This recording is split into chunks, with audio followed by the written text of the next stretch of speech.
Magandang araw kaibigan! Tuloy po kayo sa Felicidad's Channel. Sa mga kwento ng buhay at pag-ibig na hinalukay sa natatagong baul ni Felicidad.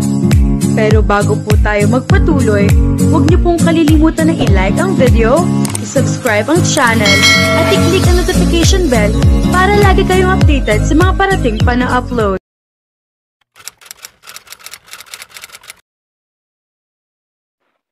Parang binibiyak ang ulo ni Migs nang magising ng umagang iyon. Nagkaroon kasi sila ng yacht race ng mga kapwa yacht enthusiasts at nang matapos ang paligsahan, nagkaroon sila ng munting salo-salo. Napadami nga lang ang inom niya dahil napasarap din ang kwentuhan nila na karamihan ay lagi napapadako sa negosyo. At kung hindi siya nagkakamali, ilang business deals din ang naisara ng araw na iyon. Hindi nga lang siya sigurado kung may makakaalala pa sa kanila sa mga pinag-usapan at napagkasunduan. Natawa na lang siya, dahilan para muling kumirot ang kanyang ulo. Hindi na niya alam kung paano siya nakabalik sa kanyang condo unit. Pero malamang, naging instant alalay na naman niya ang kanyang personal driver. May narinig siyang kalusko sa labas ng kwarto. Baka naroon pa ang driver niya. "Tasyo, pakidalhan nga ako ng aspirin. Alam mo naman na kung nasaan ang first aid. At ilang mainit na tubig, please. Salamat."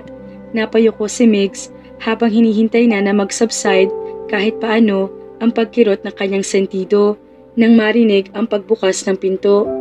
"Ang bilis ah. Magandang umaga din sa iyo, mahal ko nga po." Ito ay ang kanyang mahal na lola. "Lola!" Mabilis na kumilos si Migs para kunin ang bit-bit na tray ng pagkain ng kanyang lola.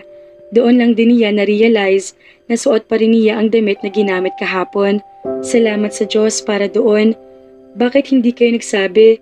Nadadalaw pala kayo ngayon sa akin. Hindi tuloy ako nakapaghanda." Binalikan niyang matanda, saka inalalayang makaupo sa hinila niyang silya mula sa gilid ng kwarto. "Bala ko talagang sorpresahin ka ngayon. At hindi naman ako na-disappoint." "Well, tama ka." Hinalikan niya ito sa pisngi. "Maglilinis lang ako sandali, Lola. Kumain ka muna ng almusal at na makainom ka na ng gamot." Sa edad na 78, masigla pa rin kumilo si Lola Adelina at matalas pa rin ang isip. "Humigop ka muna ng mainit na sabaw. Sinabi sa akin ng alalay mo na bagsak ka raw kagabi dahil sa kalasingan." Hindi na nagreklamo si Migs nang ang lola mismo ang nagsubo sa kanya ng soup. Sasama lang ang loob nito kapag tumanggi siya. Kung tutuusin, dati pa siyang lola's boy. Kahit na nga pilit niyang ipinapaalala rito na masyado na siyang matanda para ituring pa ring bata. Si Tasyo talaga, sisantahin ko na kaya iyon. Naiisip ko pa naman kanina na taasan ang sweldo niya dahil naiuwi niya ako rito kagabi. Ayon pa kay Tasyo, sa sobrang kalisingan mo raw nang walan ka na ng gana sa 4 na babae nakakandong sayo. Ayun, nabuking na siya ng tuluyan. Nakangiting napakamot na lang siya sa ulo. "Hindi mo kailangan malaman iyon, Lola." Napailing na lang ito. "Hay nako, katulad ka ng iyong ama't lolo, Juan Miguel Feliciano. Ang lakas uminom, pero hindi naman kayang dalhin. Nagkayayaan lang kami ng mga colleagues ko, Lola. Bukod sa, minsan lang naman yun." Sa ikalimang subo, umiling na siya. Pagkatapos ibalik ang soup bowl sa tray, kumuha ng isang tableta ng aspirin at isang baso ng tubig si Lola Adelina. Iyon ang nagustuhan niya sa kanyang lola. Laki sa layo siya rito sa maraming bagay, pero hindi ito konsentidora. Kaya nga siguro lumaki siyang may mataas na respeto sa ibang tao. "Minsan lang pala kayo magkayayaan ng mga colleagues mo. Pero bakit sa loob ng isang buwan, 2 o 3 beses mo lang kaming madalaw sa hasyenda?" Agad na tinamaan ng konsensya si Migs. Pagkatapos mainom ang gamot, niyakap niyang matanda. "Ako'y humihingi ng paumanhinla. Masyado lang ako naging busy sa negosyo. Alam niyo naman kung gaano kalakas ang kompetisyon ngayon sa food business." "Anong kompetisyon? Sa pagkakaalam ko, walang kumpanyang nakalagpas o kahit nakapantay man lang sa tagumpay na tinatamasa ngayon ng Feliciano's Manufacturing. Kaya nga isa ka sa mga napasama ngayon sa The Billionaires Class." The Billionaire Class? Isang business magazine, ang Philippine Stats, ang hinugot ni Lola Adelina mula sa dalang bag. Binuklat nito iyon at ipinakita kay Migs ang picture niya naka-feature sa isang pahina roon. Marami itong sinabi tungkol sa kanyang mga asset sa negosyo at sa kanyang kasalukuyang katayuan. Doon lang niya naalala na may nag-interview nga pala sa kanya noong nakaraang buwan na mula sa naturang magazine. Na-release na pala ito. Well, hindi ako maari makipagtalo sa artikulong ito, pero hindi naman ako ganito kayaman para tawaging bilyonaryo. Billionaire ka na, gwapo kong apo. Bukod sa food corporation na ikaw mismo ang nagtatag at nagpalago, ikaw rin lang naman ang tanging tagapagmana ng chain of restaurants na pinaghirapang ipundar ng mga magulang mo. Ang ekta-ektaring lupain namin ng lolo mo sa iba't ibang parte ng bansa, sa'yo na nakapangalan. Mapapasa iyo na rin ang Hacienda Adelina na ipapangalan mo sa mapapangasawa mo kapag nagkapamilya ka na, gaya ng lolo mo at ng iba ng ginawa ng kalalakihan sa ating pang-angkan. Kaya pala hindi matris ni Papa kung kanino talaga nagmula ang hasyenda na iyon, natatawang sabi ni Migs. Na-curious lang ang tatay mo dahil laging kinukwento sa kanya ng mama mo ang tungkol doon. Alam mo naman ang ama mong iyon, lahat ng kawirduhan sa mundo gustong malaman. Ewan ko nga ba dyan sa mama mo kung paano niya nagustuhan ng taong iyon. Gwapo kasi si Papa, Lola. Tingnan niyo naman ang kinalabasan ko, pagmamayabang ni Migs. Sabihin mo sa akin, may beautiful darling Lola Adelina. Kaya ba kayo napasugod dito sa aking munting tahanan ay dahil kukulitin niyo na naman ako mag-asawa na? Syempre hindi, mariing tanggi nito. Gusto lang talaga kitang batiin ng personal tungkol sa pagkakabilang mo sa elite list na ito ng Philippine Stats. Iyon lang talaga? Oo, bumuntong hininga ang lola niya. Well, okay, tama ka. So, ngayon, pwede mo na ba i-consider ang pag-aasawa sa isa sa mabubuting dalaga sa ating bayan? Marami akong alam na kabataang babae dyan na nagmula sa mabubuting pamilya. Lola, alam mo bang kaninang umaga lang, ilan na sa mga amiga ko sa San Antonio ang tumawag sa akin at nagtatanong kung kailan ka raw babalik sa Hacienda Adelina at nang maimbitahan ka naman daw nila sa kani-kanilang tahanan. Hindi ba't kahanga-hanga, iho? Hayaan mo akong hulaan. May isa silang dalagang apo na gustong ipakilala sa akin. Oh, ano naman ang masama roon? Binata ka at dalaga ang mga apo ng mga amiga ko. Siyempre, papayag ba naman ako mapunta ka sa misabit na? Tsaka yung mga babaeng yun, mababait, masunurin, edukada, at higit sa lahat, natitiyak kong mataas ang moral ng mga iyon kaysa sa mga babaeng taga Maynila. Natural lang na magtagpo mga landas ninyo. La, hindi pa ako handa mag-asawa. Masyado pa akong besa sa negosyo at hindi pa rin ako sawa sa pagiging binata. At kailan mo pa iisipin ang pag-aasawa? Kapag uugod-ugod ka na, hindi ka na bumabata, iho. 28 pa lang po ako, itinaas ni Migs ang magazine. Kaya nga napasama ako sa The Billionaires class na ito, diba? Ibig sabihin, bata pa ako para mag-asawa. Ay, ewan ko sa'yo. Basta, kaya ako nagpunta rito ay para ipaalam sa'yo na sa susunod na linggo, magpapaparty ako para sa'yo. Hindi na kailangan. Alam ko, but still, gusto ko pa rin magpa-party para sa pagkakasama mo sa The Billionaire class na ito. Aba, sa dami ng mga amiga kong may mga kamag-anak na mayayaman, wala sa kanila ang napasama sa listahan na ito. Gusto ko lang ipagmalaki ka, apo, pero mas alam ni Migs, gusto ng kanyang mahal na lola na ipagmalaki at ilantad siya sa nag-iisang populasyon ng babae. Mula na magplano ng retirement ang mga magulang niya para nagkaroon na ng isang agenda ang mga ito kasama ng kanyang lola at lolo na gawin ang lahat para pumasok sa kokote niya ang pagpapakasal. Gusto na raw kasi magkaapo habang medyo malakas pa mga ito. Apo, oh my goodness. Huwag mo munang isipin ang tungkol sa party, iho. Sa isang linggo pa naman iyon. Ang gusto kong gawin mo ngayon ay i-clear ang lahat ng schedule mo para sa darating na linggo. Lola, ayaw mo. Gusto mo magtampo ko sa'yo ang maganda mong lolang ito. She was using that tone again. Sige, ipagpalit mo kami dyan sa negosyo mo. Akala mo ba, masasamahan ka niyan sa pagtanda mo? Kapag ganoon nag-umpisa na ito magdrama, kailangan na niyang sumuko. Fine, pupunta ako dyan. Pero wag mong asahan na ako ang magiging Prince Charming at pumili ng Cinderella sa party na iyon. Siyempre, ngunit inaasahan kong kumilos ka bilang isang tunay na Ginoo sa mga dalagang lalapit sa iyo roon. Siya nga pala, tatawagan ka nga pala ni Celine at Marnie. One of these, tumunog ang telepono. Oops, dapat isa sa kanila yan. Aalis na ako. Kausapin mo sila na maayos ha. Mabait silang babae, kaya maging mabuting lalaki ka, okay? Ngumiti lang si Migs at tinanggap ang halik sa pisngi ng kanyang lola. Saka ito naglakad palabas ng silid na may nakaplaster ng ngiti sa mga mata. Napabuntong hininga na lang siya.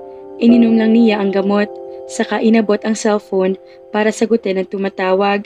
Pare, si Asher ito. Si Asher Abela, ang media mogul at may-ari ng pinakamalaking telecommunications company sa bansa, ay ilang beses na rin niya naka-business deal noon, kaya masasabing may pinagsamahan na rin sila. Kasama rin ito sa mga nakainuman niya na nagdaang gabi. O, napatawag ka. Actually, tinatawagan ko na rin yung iba, kaya lang lahat sila, mga knockout pa rin hanggang ngayon. Ikaw yung pang-apat at tanging sumagot sa tawag ko. Dumating kasi si lola ko, kaya nagising ako ngayon. Kung hindi, siguro, knockout pa rin ako hanggang ngayon. Anyway, bakit ka nga ba napatawag? Nakita mo na bang nilabas ng Philippine Stats ngayon? Yeah, dinalhan ako ng kopya ni lola. At nabasa mo ang tungkol sa The Billionaire Class na listahan? Nasa listahan ako. Ako din. Talaga? Ang ganda noon. At alam mo kung ano pang nalaman ko? Karamihan sa mga lasenggong kasama natin kagabi sa inuman ay kasama yon sa listahan. Naku, ang ganda naman. Pero hindi ko alam na maglalabas ng ganitong article ang Daily Magazine. Pasensya na pare, hindi ko alam na ganitong tinutukoy nilang article nang hingi nila ang approval ko. Malamang nakikipagtalo ako kay Peachy that time kaya hindi ko na napansin iyon ng husto. Na nagpaalala kay Migs. Si Asher nga pala ang may-ari ng publishing company kung saan under ang Philippine Stats Magazine. Sino si Peachy? Ang Wildcat mula sa Philippine Stats. Ang ibig mong sabihin ay si Peachy Abbas, ang editor-in-chief na kausap mo kagabi. Hindi ko siya kinakausap kagabi, kaila ni Asher. Gayon pa man, tinawagan lang kita para humingi ng paumanhin sa inalabas na magazine na ito. Naku, wala akong pakialam na i-feature ako doon. Libreng promotion din naman iyon para sa kumpanya ko kaya walang problema. Iyon din ang naisip ko. Kaya lang, baka iba maging reaksyon ni Zek at Ran. Kaya naman sinubukan ko makipag-ugnayan sa kanila para maipaalam na sa kanilang tungkol dito. Naintindihan niya ang pag-aalala ni Asher. Medyo naiirita sina Idris at Banks nang may nakialam sa kanilang personal na buhay. Kapag nagkataon, damay si Asher sa init ng ulo ng dalawa dahil sakop ng business empire nito ang Philippine Stats. Hindi ako makapaghintay na makita ang kanilang reaksyon, natatawang sabi ni Migs. Siya nga pala Asher, ipupursue mo pa rin bang sinabi mo kagabi sa akin na pagkuha ng franchise sa kumpanya ko? Oo naman, hindi pa naman ako lango kagabi na makipag-deal ako sa'yo. May lunch meeting pa ako ngayon sa Shangri-La, kaya kakausapin kita tungkol sa deal natin mamaya. Bye! Tinawagan ni Migs si Tasho matapos ang pag-uusap nila ni Asher. Agad naman itong sumulpot sa kondo niya. Kapag may napansin kang babaeng nagniningning ang mga mata habang naglalakad palapit sa akin, harangin mo agad. Oo boss, nakangising sagot nito. Ligawan mo na rin. Nagkamot sa ulo si Tasho. May nililigawan na ako boss, si Minyang, yung katulong ni Mrs. Cheng doon sa first floor ng building na to. Ayaw mo sa mga babaeng class? Sa inyo lang bagay ang mga babaeng ganoon, boss. Okay na ako sa mga kagaya ni Minyang, hindi masyadong demanding. Okay rin itong alalay niya, may padema-demanding pang nalalaman. Pero mukhang may katwiran naman. Sa dami ba naman nang nakilala na nito naging girlfriends niya, alam na nito ang ugali ng mga babaeng nasa upper class. Hindi niya masisisi si Tasho kung ayawan man nito ang mga ganoong klase ng babae. Sige, ibalik mo na itong tray sa kusina. Kapag may tumawag sa akin, sabihin mong ayoko magpaistorbo. Paano kung si Pauline o si Fiona boss? Kahit siya pa ang presidente ng Pilipinas, basta sabihin mo, tulog ako, maliwanag, areglado boss. Ang lalim ng buntong hininga mo Nginitian lang ni Luna ang babaeng customer mula sa kabilang panig ng bar counter. Madalas itong nandoon kapag weekend sa overview. Nagkakausap sila pero hindi pa nagkakapalitan ng pangalan. Medyo pagod lang. Alam mo naman kapag ganitong araw ng Sabado, nasa pagpapahinga ang mga tao, samantalang ako, heto at nagtatrabaho pa rin. Pareho lang pala tayo ng sentimiento. Isa pa ngang Bloody Mary. Muli nagsali ng alak si Luna sa baso ng customer. Problemado ka rin? Hindi. Wala akong magawa kaya umiinom ako. No work, no date. Ano pa nga bang mabuting gawin? Kung hindi, ang magpakasaya, kapiling ang paborito kong inumin. Tama ka dyan, ma'am. Ako nga pala si Skyler. Pero pwede mo rin akong tawaging Sky. Luna, inabot niya ang kamay na inilahad nito. Bartender, oo, kilala kita. 'Di ba? May isa pang babae rito na lagi mong kasama sa bartending. Si Ana Lu iyon, amo ko. Pinagmasdan ni Luna ang lugar. Kalahati lang ang laman ng mga customer. Wala siya ngayon dahil naghahanap ng solusyon kung paano pa mapapalakas ang income ng Overview. Medyo marami-rami na rin kasing kakompetensya itong bar and restaurant namin. Oo nga, pero tingin ko, the best pa rin ang mga drinks dito at ang services. Malaki lang ang lugar ninyo, kaya siguro hindi pansinin na marami rin ang mga customer ninyo. Sinabi ko na yan sa amo ko, pero masyadong paranoid iyon, kaya sige pa rin sa paghahanap ng gimmick para sa bar niya. Kung sa bagay, mas okay nang lagi nag-iisip na kung paano mas mapapalago pa ang negosyo kaysa naman makontento lang sa kung anong meron sa ngayon. Lalo na kung meron pang ilalago ang negosyo. Sumang-ayon lang si Luna kay Sky. Hey, as a loyal patron of Overview, sabihin mo sa amo mo na huwag na siya mag-alala. Kakausapin ko ang editor-in-chief ko na i-feature Overview sa lifestyle section ng magazine namin. Saang magazine ka nagtatrabaho? Sa Daily Magazine. Writer ako roon. Talaga? Isa sa mga respetadong business magazines, ang Daily Magazine, at madalas makita ni Luna na laging binabasa ng mga kapwa niya empleyado sa locker room nito mga nakaraang araw. Teka, di ba sa magazine din iyon na feature ang tungkol sa pinagkakaguluhan ngayon ng kababaihan? Ibig mong sabihin, ang The Billionaire Class? Nabasa mo na? Hindi, wala na kasi akong time dahil magdamaga ng trabaho ko dito. Madalas ko lang marinig ng pinag-uusapan ng mga kasamahan ko rito ang tungkol sa mga billionaire boys na iyon. Nag-cause talaga ng commotion ang issue na iyon ng Daily Magazine. Alam mo bang hindi namin expected na magiging ganoon kabenta ang issue na iyon? Ang mga ganyang topic naman talaga ang lagi nakakakuha ng interes ng mga tao, lalo na ng mga kababaihan, magandang hitsura at pera, ngumiti si Sky. Aaminin ko, gwapo naman talaga sila. Sa katunayan, nakita ko na sa personal ang isa sa mga iyan dahil si Asher Abela ang aming big boss. Buhay pa kaya ang mga billionaire boys na iyon? Well, dapat lang dahil sa kanila nakasalalay ang trabaho namin. Oh, nagpa siya ang mga management na gumawa ng buong kwento tungkol sa mga billionaire boys. Oportunista talagang superior ko pagdating sa pagpapataas ng benta ng Daily Magazine. Hindi ko siya masisisi dahil ganyan naman talaga sa negosyo. Kapag nakakita ka na pagkakataong makakatulong sa'yo, sunggaban mo na. Oo, anyway, bagay naman sa kanya ang maging oportunista dahil babae siya. Ganun ba talaga tayo mga babae? Tanong ni Luna habang pinupunasan ang mga baso. Pagkatapos niyang ayusin ang mga alak sa wine rack, oportunista ba talaga tayo? Kailangan natin iyon para mabuhay, lalo na at tuso rin ang mga lalaki, kaya kailangan natin maging oportunista. Saglit na natigilan si Sky na para may kung anong magandang bagay na naisip. Maya-maya ay ngumiti ito. Magandang topic yan.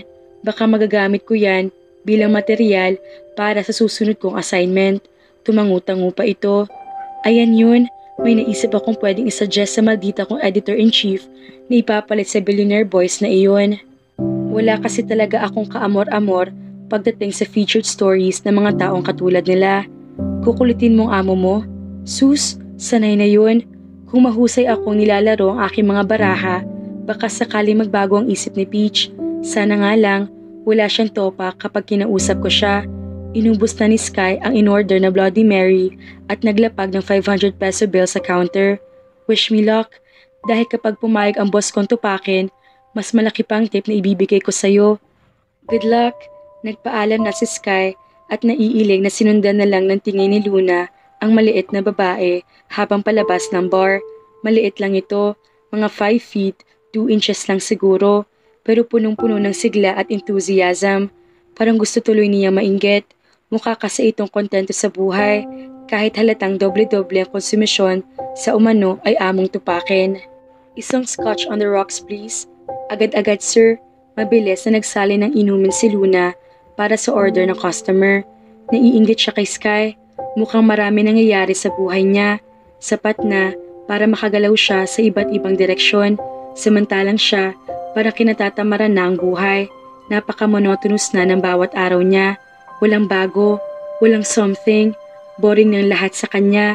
Ibinigay na ni Luna ang order ng lalaki. Saka binalikan ang pagpupunas ng mga baso. Minsan, naiisip niya ibang bansa na lang para matakasan ng kalungkutan at pangungulilang nararamdaman. Naging ulilang lubos siya nang mamatay ang kanyang ama 2 taon na nakalipas. Sa araw mismo na pagtatapos niya sa college, maari nagluluksa pa rin siya pero ayaw na niya nakaramdam ng kung ano pa mang emosyon dahil nanghihina lang ang kalooban niya. Sa ngayon, hindi siya pwedeng bumigay. Miss, isa pa nga, kinuha ni Luna ang baso ng customer at muling sinalina ng alak. Pagkatapos, bumalik na naman siya sa mga iniisip. Para mabawasan na pagdadalamhati, nagtrabaho agad siya sa Overview bilang bartender. Doon na muna siya habang hindi pa nakakahanap ng magandang-gandang trabaho at para makapag-ipon na rin siya para sa binabalak na paglabas ng bansa. Maagang namatay ang kanyang ina, kaya ang ama na lang niya ang tanging bumuhay sa kanya at nagturo na maging matatag sa lahat ng problemang darating sa kanya. Naniwala siya sa lahat ng sinabi nito at lumaki siya nakatatak na sa isip ang mga pangaral na iyon. Para sa kanya, ang ama niya pinakamatapang, pinakamabait at pinakamalakas na tao sa mundo. Kaya nang talunin ng sakit ang ama niya, parang gusto niya magalit dito. Hindi siya ang Superman na inakala niya.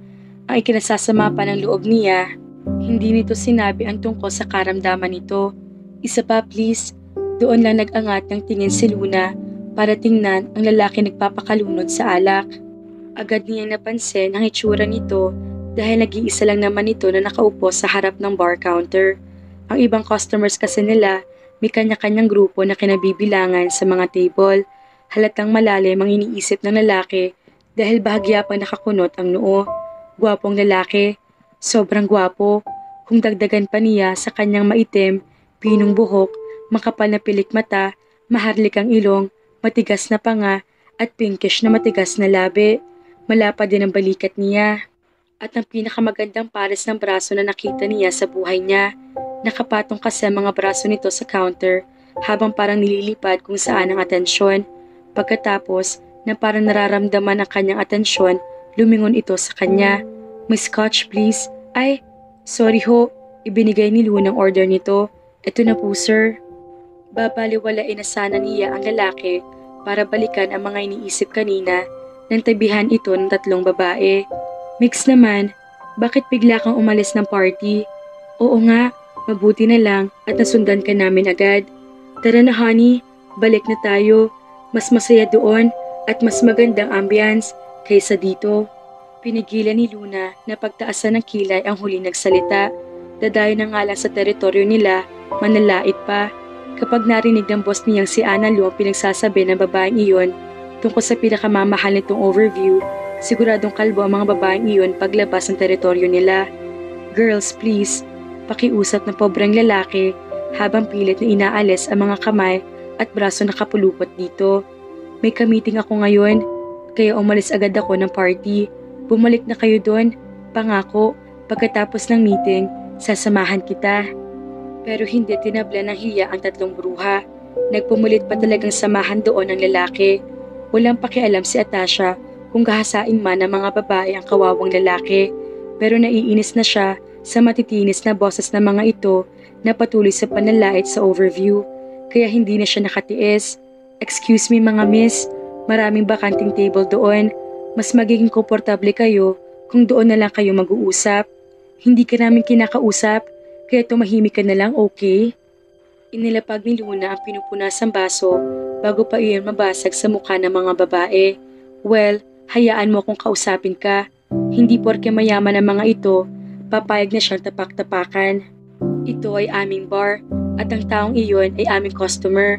Mahalaga sa amin bawat customer namin, kaya kung wala rin lang naman kayong balak na umorder, pwedeng lumabas na lang kayo at hayaang mag-enjoy dito ang customer namin. Ang iingay nyo, nadidisturb nyo na rin ang iba naming customers na nag-unwind ngayon pagkatapos nilang makulilis sa ingay ng mga bosses nila.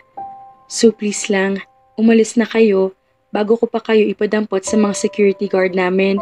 Halatang gigil ang mga babae, pero nang balingan ng mga ito na ibang customers, sa wakas, itinabla na rin ang hiya at nagdadabog na lang na umalis ng bar.